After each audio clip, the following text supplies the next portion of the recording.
Happy Wednesday and welcome back to the Lorden Arts channel. I'm John Lorden. Thank you so much for spending some time with us here today. We've got a very special guest and a special topic to talk about, something that none of us ever wants to go through, being attacked and in your own home. So let's go ahead and introduce Taylor to the channel. Hi, Taylor. Hey. Just to get the formalities out of the way, how long have you been watching the channel? I know you've been around for a little bit, right? Yeah, I've been around, I think, since right after you started Searchlight. Awesome. Yeah. And It's been a minute. yeah. She was excited because once she saw the screen go together, she's like, "Oh, I'm in the spot Danielle's usually in," which is actually true. Excellent.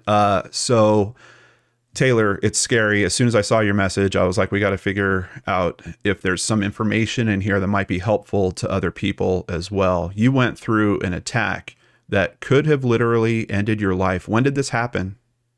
This actually happened, it'd be a week and 2 days ago. It was last Sunday on whatever day that was. Okay. So like a week ago Sunday. Tell us a little bit about your family structure. So you're married. It's like a blended family? Yeah, so we are a blended family. I'm married. It's kind of a cute story. My mom's best friend through high school had a baby 10 months after my mom had me. We grew up together. He had 2 kids in high school.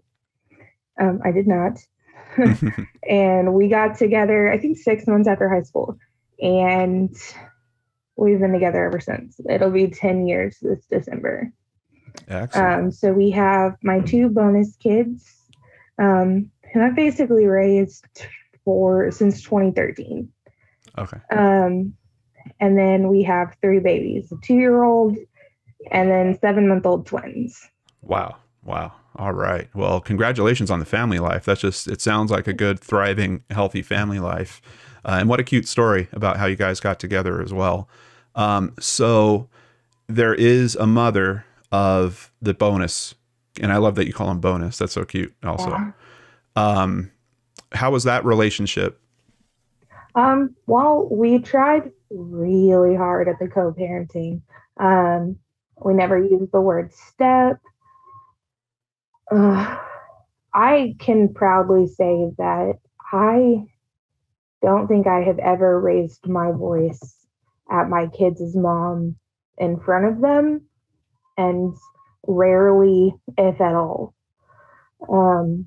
We've had our disagreements, of course, 2 different households, sets of rules, whatever. But we generally work together. I mean, for the last few years on Christmas Eve, she has 2 younger kids as well. She has 4 total. And they would spend the night with us on Christmas Eve, and we would all wake up together Christmas morning. Wow. So like we tried really hard. Yeah.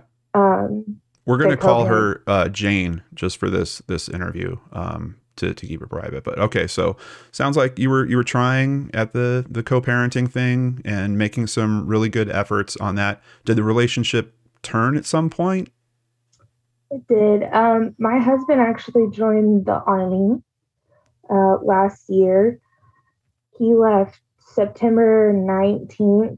His official date, I think, is like the 20th because of processing. But we kind of knew we would be moving because it's the Army. Yeah. His custody, the way it's set up, is that he basically has primary custody. It's still technically joint, but he gets to decide where they live, quote, without regards to geographical location. Okay. So they were going to come with us, and there was really nothing that could be done about that from her end. Okay. We got stationed his orders for Fort Sill. Where is Fort Sill? It's in Oklahoma. Okay. And how far is that from where you were living? It's about 4 hours. It's actually the closest one we technically could have gotten would be Fort Hood. We've talked about that place on the channel. Let's, yeah. A few times, right? Yeah. So obviously, we did not want to go there. Not that you get much of a choice. Right.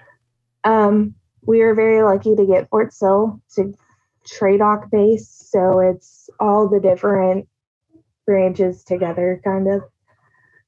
And it was close enough that we can come home like once or twice a month to visit everybody, because like our whole family here. Yeah. We waited a minute to tell her because we knew that. So while we've been co-parenting, she's always had a bit of it's not necessarily a temper, just so much as a testy temperament. Okay. And so she kind of knew, I guess she had family that was in the Army that kind of told her how things would work. Yeah. She kind of knew this conversation was coming, and she would even hint towards it, like say things like, I know we're going to have harder conversations in the future and things like that. And then we kind of had, I want to say it was in January, sorry, that we had, it wasn't even really a blow up, but it was kind of a blow up.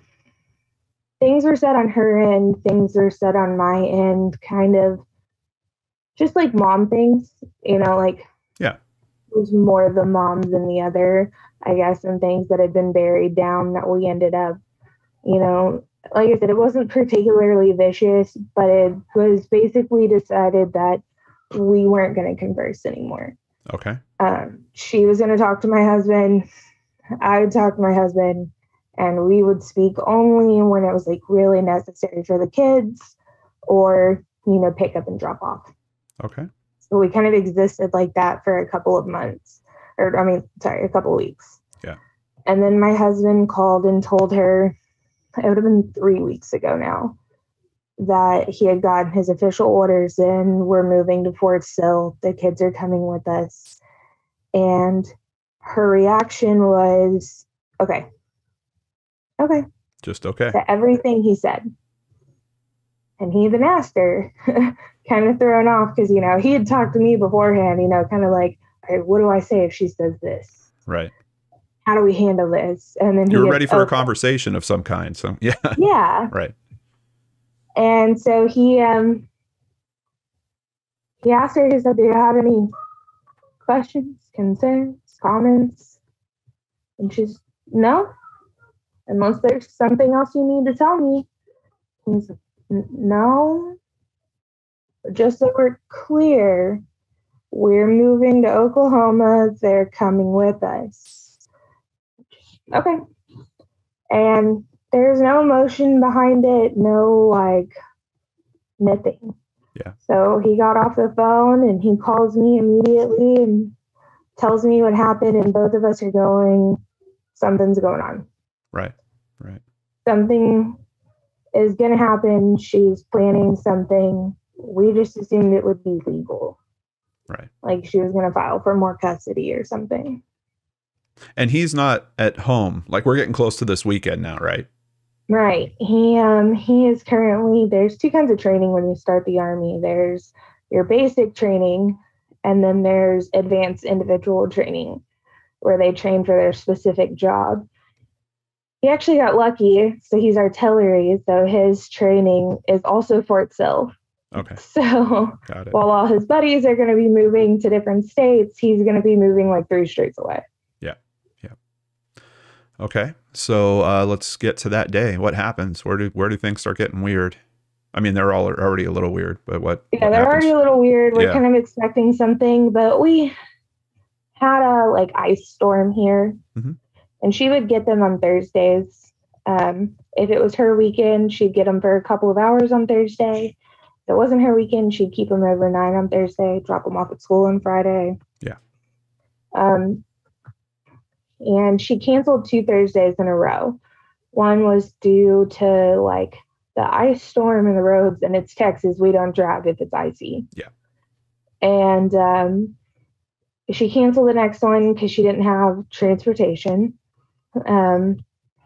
which I offered. I would have brought them to her, but she just canceled that one. And I was like, all right, you'll see them tomorrow. Um, and I had texted her and said, hey, because the kids had waited for her that Thursday. And I think she waited for like 5:30 to tell me she wasn't going to come get them. And I was like, hey, I need a little more notice than that because, they waited. They didn't go play outside. They need to know ahead of time. Yeah. And that was a normal kind of pleasant interaction. I offered to drop them off for her the next day so she didn't have to worry about it. So I dropped them off. This would have been Friday before last. And brought little Valentine's gifts. They had little boxes of chocolates for their brothers and little box of Ferrero Rocher for her. And she was standing outside. She got her Valentine, looked at me in the car, waved. It's a big smile. Thank you.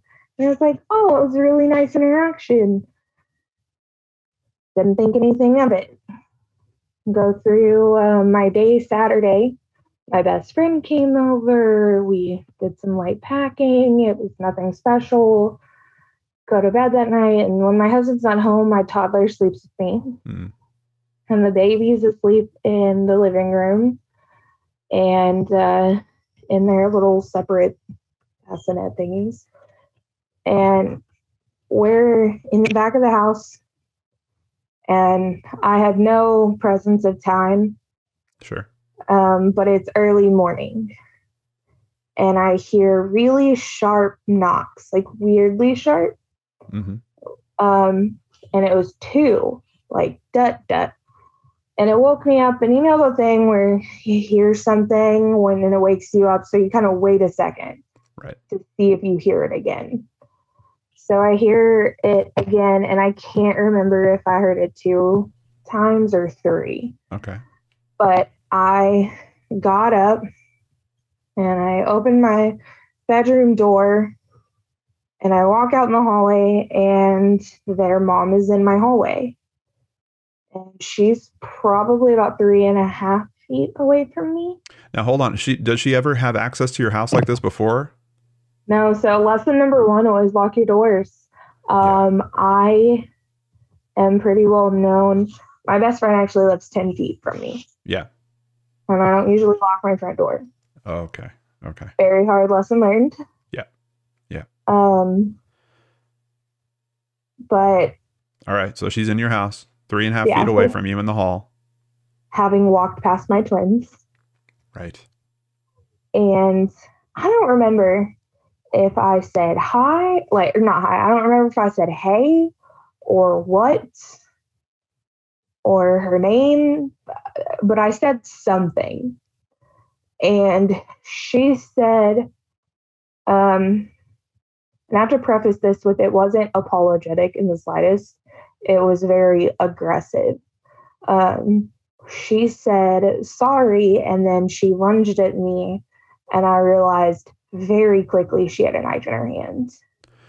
Now, what kind of knife? Are we talking like a kitchen knife? Is this something she brought? Yeah, so it's a steak knife. It's actually like the most basic steak knife that I think anybody can think of. Okay. With the black handle and the little silver dots and the serrated edge. Yeah. Is it from your house or did she bring it? No, it was hers. Wow. She brought it from her house. Okay. So she went, and I mean straight for my neck.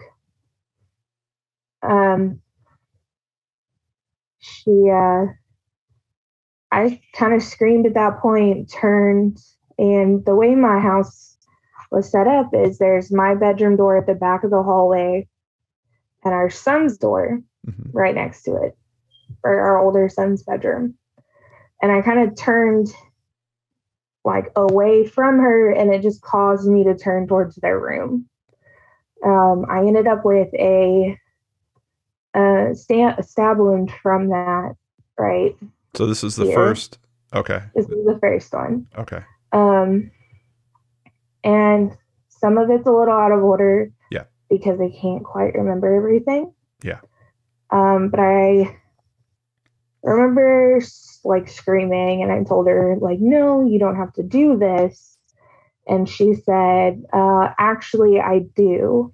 And that's when I can't remember if it's the second or the third one, because I have two that are on the back of my neck. But I was like, someone in a kneeling position in the doorway to our boys' room.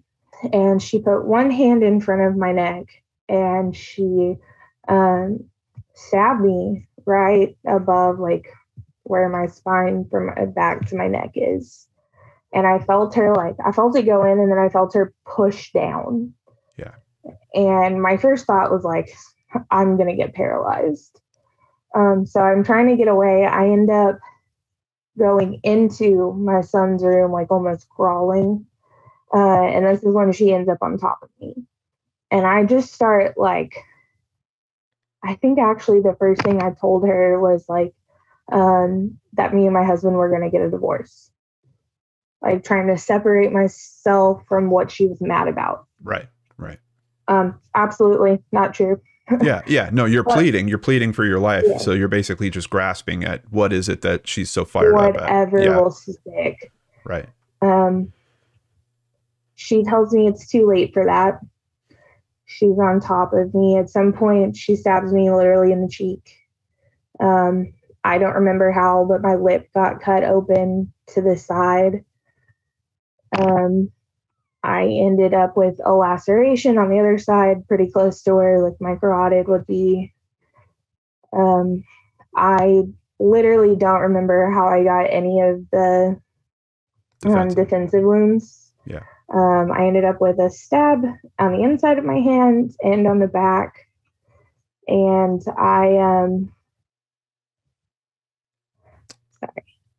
so she's on top of me and I'm literally laying in her son's room. And it's still dark outside. It's kind of like that almost sunrise point. But we have a street light across the street from us coming through their window. So like, plus I'm talking to her about our kids. Like I know it's her. Yeah. Oh yeah. But she has the knife literally at the point of my throat, right here. Blade touching my throat, hand on it like this, the other hand on top, ready to push.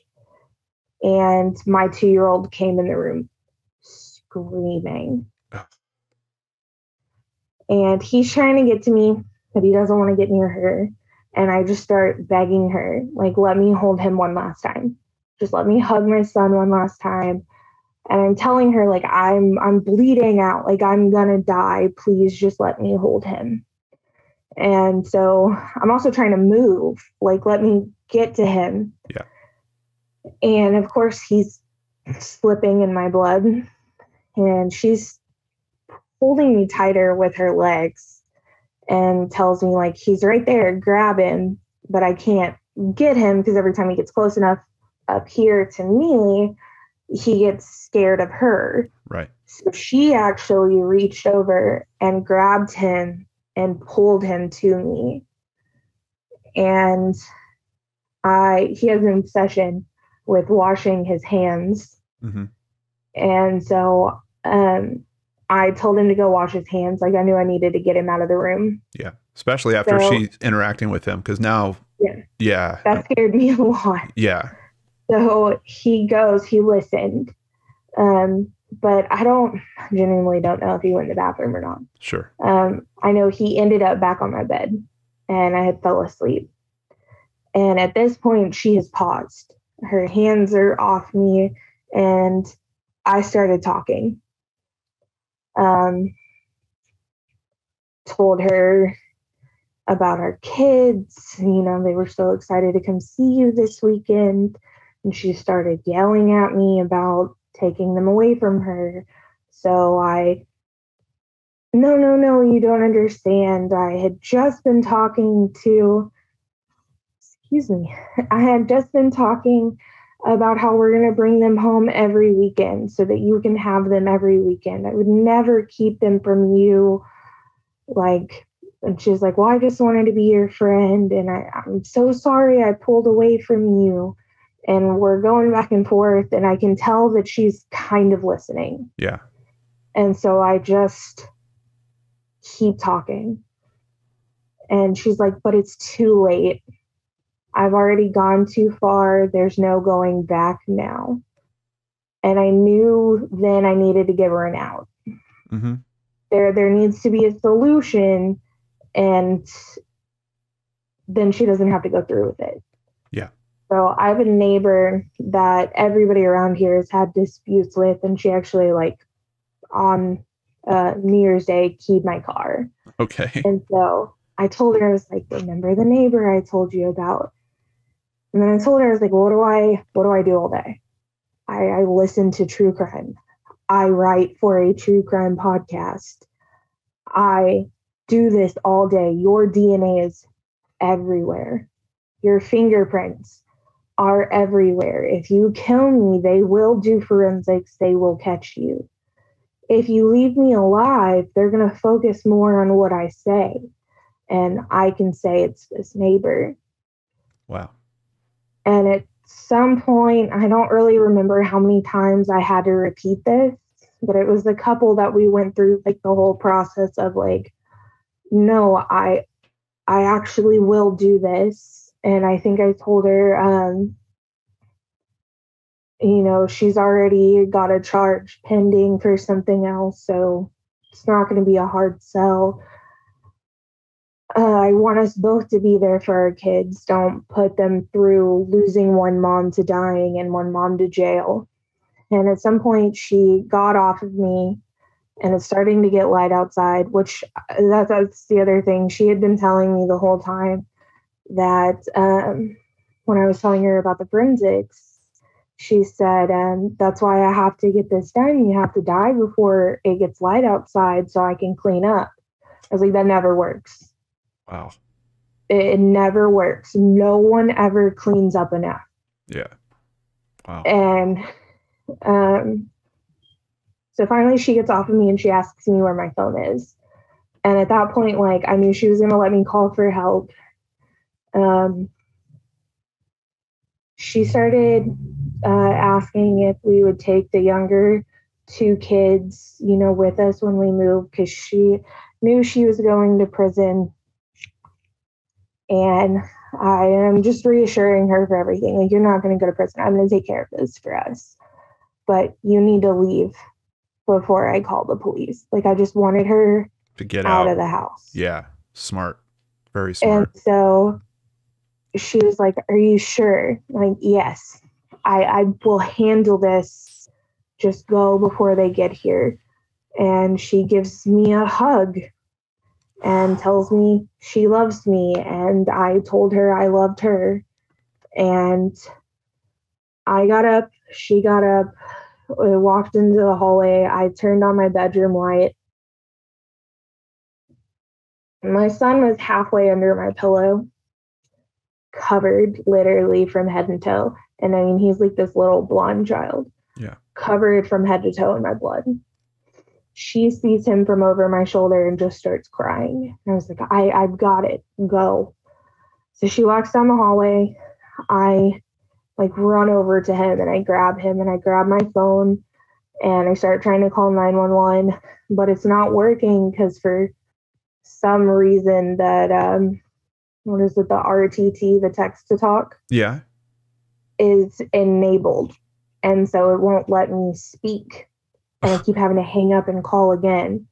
And then I hear her. She had come back down the hallway. And I turn around and I was like, what?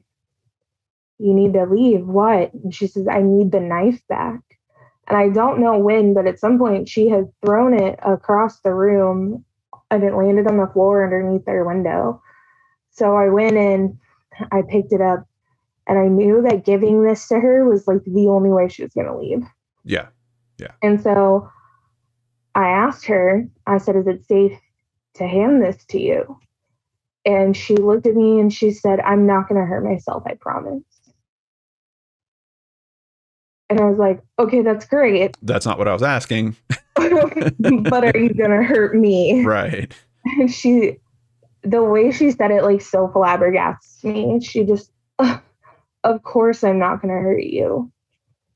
Wow. And I was like, I'm glad we've decided that, like, 5 or 6 stab wounds in. Yeah. So I hand it to her. I just want her out. So she leaves because I hand it to her and I was like, great. here, you need to go. I already called the police. They're already coming. So kind of my final lie on just like everything I've had to say. Yeah. And I give up on trying to call the police. I set my son on the couch and I get out the front door. Yeah. And I look around. I don't see her. I don't see any cars that don't belong. So I run to my best friend's back door and I knock really hard. And thankfully, she answered it very quick. I scared the holy hell out of her, covered in blood. Yeah. And right before she answered the door, the police called me because they had had so many hang-up calls. Good. And I was able to tell them, like, almost screaming what happened. Yeah. And they finally get there, and I'm trying to explain to them, she still has my older 2 kids. Right. And I just sent her out of my house with a knife. Right. Go find them. So I give them her address. They dispatch people over there. They get me loaded up to the hospital. I'm trying to call my husband, and bless his heart, he's stuck in formation and sees what I said happened, but can't do anything until he's released. Wow. So he just has to stand there for like 10 or however many minutes without being able to say or do anything. Yeah. And then he finally is able to go out there and tell them, like, hey, this is what happened. They get him to a crisis room. I'm already at the hospital. He's calling my mom. My mom gets to the hospital. My grandparents get there. My best friend has my babies. And we kind of just start the whole medical side of it, where they're trying to assess me. And I came out so lucky because every stab wound was very close to being very bad, but ended up being very, like, superficial is the word they kept using. Yeah. But I was very close to not being okay a lot. Well, and she was, it sounds like thankfully the escalation didn't continue. And I think that you have a credit in that as well, because you started the storytelling aspect and like trying to pull her focus and make, you know, almost like getting her mentality out of this trap that she has put herself in of, oh, I need to go do this and I need to finish this and get this done. Yeah. Very much wanted to, like, I'm the person that's going to save you from this, not the problem. Well, yeah, and that's such a good thing. We've heard from the experts that homicide in many cases is a form of problem solving for the person that's committing it. Yeah. So for you to do that, you're effectively removing their need, and then all of a sudden they're thinking about, oh, well, now all that risk that I was worried about and having to go through this cleanup thing and worrying for the rest of my life, is there some investigator that's going to find out what I did? Like, all of a sudden, that's a huge bargaining chip that you were able to bring in there. But it's such a scary thing because you don't know the mentality of the other person and what their view of reality is at that point. I mean, for you to be able to tap into what's important to her and kind of get through in some way when she's already in this kind of crazed state. I mean, that's, I don't know if it was instincts or where you were getting that stuff from. I think I, on one hand, got really lucky, but also, like, where I got lucky was she was kind of talking the whole time. Like, she was making little comments that I could then feed off of, you know, because, like, thankfully I do, you know, watch your channel and Danielle's channel and pretty much anybody else out there. And I was, you know, I kept telling me, like, repeatedly, I have to get this done before it's light outside. Right. And I was like, there's no houses across the street. And I know that I have one neighbor that faces the street and my other neighbors all face into, like, a little community section. Yeah. Like, no one's going to see her regardless of how light it is outside, unless they're just being very, very nosy. But I kept telling her, like, she's like, before it's light outside, so I can clean up. And as soon as she said clean up, it's like, great, I know that never works. Mm-hmm. You're going to miss something. Mm-hmm. Yeah. Yeah. The And listening was really an important aspect because, very important. like I was saying, if you're not really aware, because they could be completely in an alternate reality in terms of what they're going through. So for you to understand where they're at and then kind of key into that really became a major piece. What happened? Police go over and they arrest her right away, or? So actually, they got to her house. The kids were safe. She had left them with her grandfather. My husband sent his aunt, lives nearby, sent her over there to get the kids, and she kind of got stuck waiting outside. My oldest was refusing to come out unless all of his brothers got to go. So they finally get the 4 of them out of the house, and this is where it gets a little fuzzy. They said she wasn't in the house initially, but that she came back to the house later, like a couple hours later or so. Okay. And they arrested her there. I think they said that her grandfather called and said she was back. Okay. Okay. And are there... She's been in jail ever since. She's been in jail ever since. And do you know what, are there charges have to be filed, right? I mean, she's been held for a while. Do you know what the charges are? So she was charged with burglary of a habitation with intent to commit assault. Okay. Which the burden of proof on attempted murder is so intent heavy. Yeah. That it's almost impossible. So burglary of a habitation with intent to commit assault holds the same penalty and is easier to prove in this case. Gotcha. Okay.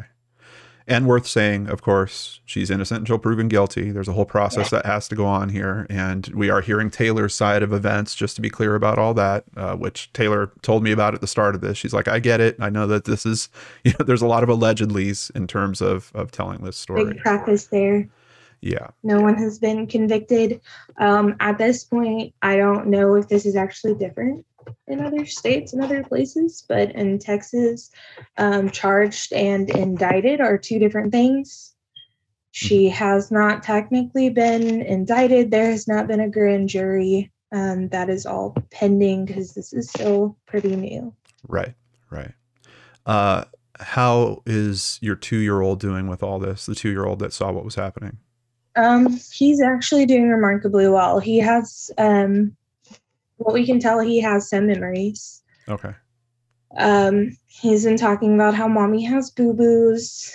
Monster tried to eat mommy. A monster made a mess, because that was what he told me after I got him off of my bed is, I have a mess. I need a bath. So he has equated this to a monster. Okay. Which isn't odd for his age.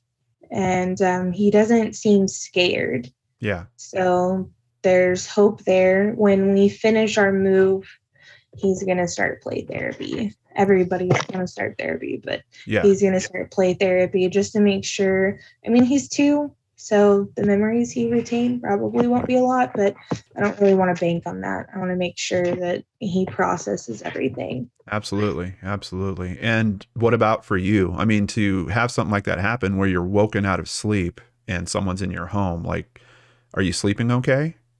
No. Yeah. They actually let my husband come home for a week. Okay. I had to take him back to Fort Sill Sunday. Yeah. And lots of night terrors, not sleeping very well, even with medication. Right. Lots of panic attacks over random things, lots of getting overstimulated. It's going to be kind of a long journey. I have a lot of flashes of what happens all the time. We had to make an open door rule in the house. Yeah. because knocks on the door are very triggering, Mm. different sounds, Yeah. which of course it's a bit of a balancing act to explain to my kids, mommy is struggling with this, or mommy is hurting or having these problems, when we've been very honest with them. Yeah. And they know it's their mom that caused it. So it's been a balancing act, and it has not been fun. Yeah. Um, Well, it's interesting because I think your 2-year-old actually has some interesting insight on that. You can almost think of it as a monster, but it's not necessarily that her as a person is the monster. It's something that was inside of her that just, yeah. grew into something that she couldn't handle herself. And I'm almost like heartbroken about this because you made such a good point about telling her, we don't want your children to lose both their mommies and stuff. And there's still an aspect where their relationship with her is likely going to change pretty severely because of this occurrence.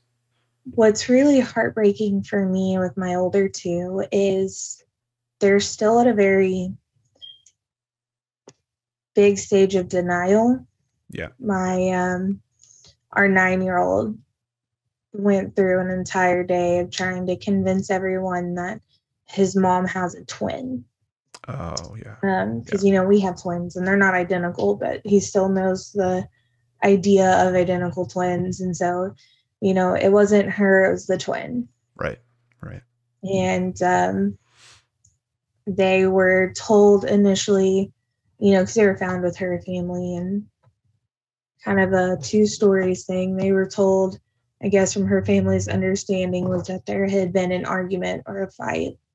Right. And, we explained to them, like, no, very much an ambush. Yeah. But, because, you're a kid, there has to be a good reason. Mm-hmm. And we don't want to like personally hurt their view of their mom. We want their relationship with their mom to be their own, for them to draw their own conclusions. And if they want a relationship with their mom in a safe space, we support that wholeheartedly.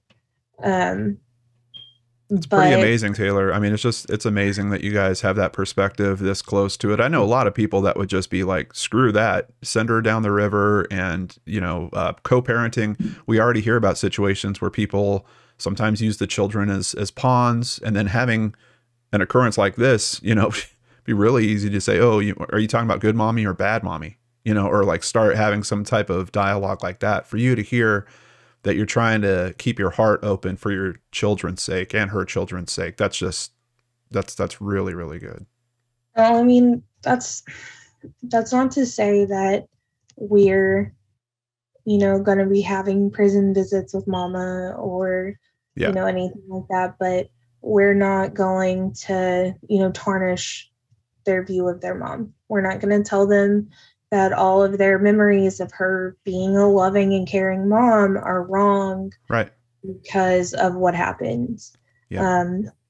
And we do plan on fighting, because there's not, what we're going to say this very delicately. Mm-hmm. There's not what we would consider a safe alternative as good as them being with their brothers.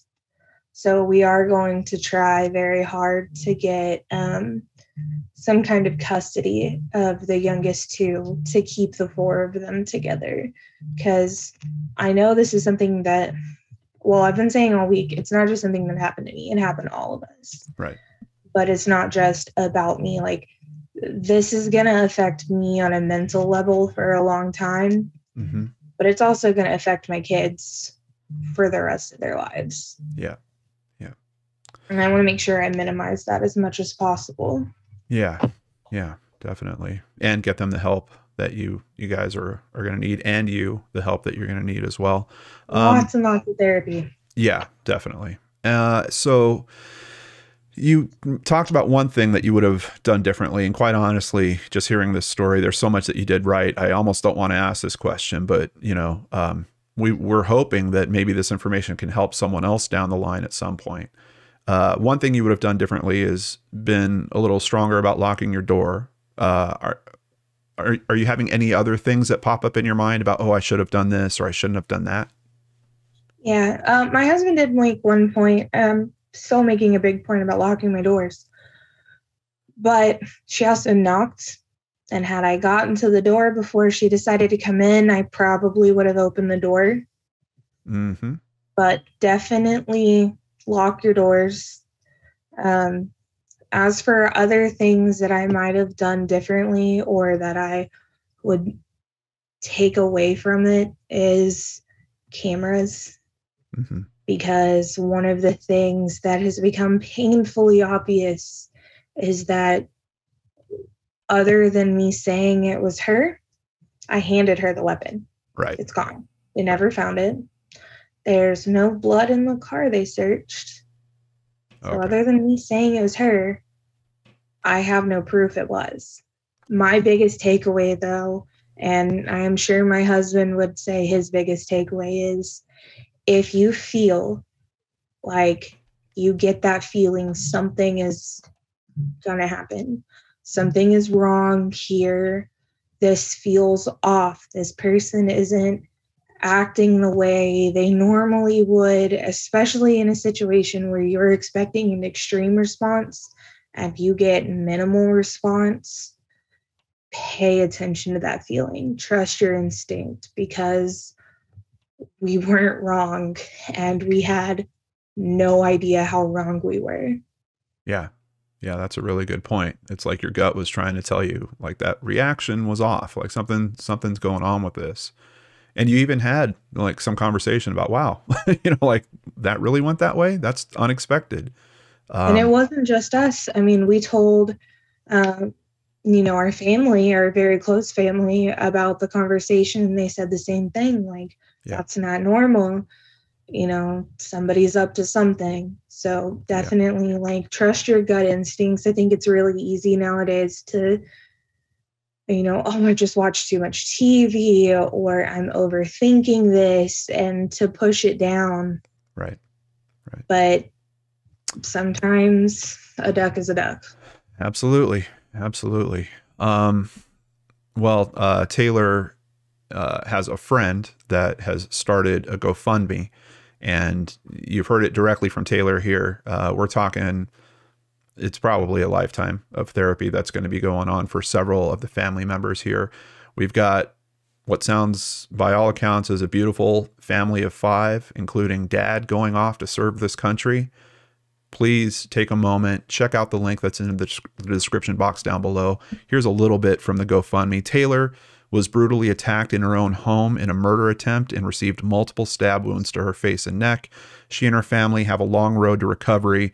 In addition to Taylor's medical bills, they'll have to pay for therapy, self-defense classes, and legal counsel. Please consider donating to help this mom of 5 recover from this traumatic experience. Of course, on behalf of myself and my amazing supporters, we're going to make a donation just as soon as I'm done recording with Taylor here today. But I think we can do more for Taylor, so I'm hoping that several of you out there will also check out that link below and see if you can help support this family through this as well. Taylor, anything you want to say before we finish up here? Just that sorry, I'm gonna cry. I appreciate you. I appreciate the community that I have gotten to be a part of, as the Lorden Arts community. And I appreciate you reaching out, and hopefully someone, even if it's just one person, takes something away from this that helps them. And I just thank you so much for talking to me today. Absolutely, Taylor. Thank you for sharing all that with us. And I think there's a very good chance that this story is going to help someone down the road sometime. So just know that you're part of something already. And we hope that everything goes smooth in terms of all the challenges with this. Please give our best to your husband, too, for stepping up to help serve this country like that. And an extra hug for for all the kids from John. Okay. Will do. All right. Thank you so much. Well, very special episode, I think, guys. A lot of lessons to be taken from this. And once again, I just want to thank Taylor for sharing the story with us here today. Hope you guys take away something from it that might help you in your lives as well. Take care. We'll be back on Friday with a brand new mystery for you right here on the Lord and Arts channel.